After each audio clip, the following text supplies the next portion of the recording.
এইজন্য ভোর রাতে সারি খেতে উঠলে আল্লাহর ওয়াস্তে আমি অনুরোধ করি আপনাদেরকে যে ভাইরা এই টাইমে সারি খেতে উঠলে সারি খাওয়ার আগে পরে 10টা মিনিট অন্তত টাইম বাইর করেন, লাইটটা বন্ধ করে দিয়ে আলো আধারিতে সেজদায় পড়ে যান, 2 রাকাত নামাজ পড়েন, একটু দোয়া করেন। শুধু সারি খেলেন আর চলে গেলেন মসজিদে না, এই টাইমটাতে একটু দোয়া করেন, আল্লাহর নৈকট্য লাভের দারুণ সুযোগ। আল্লাহ রাব্বুল আলামিন দুনিয়া আসমানে এসে বান্দাকে ডেকে ডেকে বলেন আলা মিন মুবতালান ফাউআফি আলা, আলা মিন মুস্তাগফিরিন ফাগফির আলা। তোমাদের মধ্যে কেউ ক্ষমা প্রার্থনাকারী আছে যাকে আমি ক্ষমা করব, কোন বিপদগ্রস্ত আছে যাকে বিপদ আমি দূর করব। আল্লাহ ডেকে ডেকে এগুলা দেন।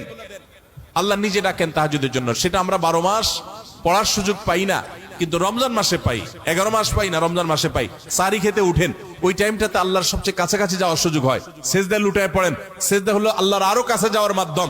আকরাবু মা ইয়াকুনুল আবদু মির রাব্বিহি ওয়া হুয়া সাজিদ। বান্দা আল্লাহর সবচেয়ে কাছে যেতে পারে সেজদায়। ভোর রাতে, রমজানে, সবগুলো উপলক্ষে একসাথে হয়েছে।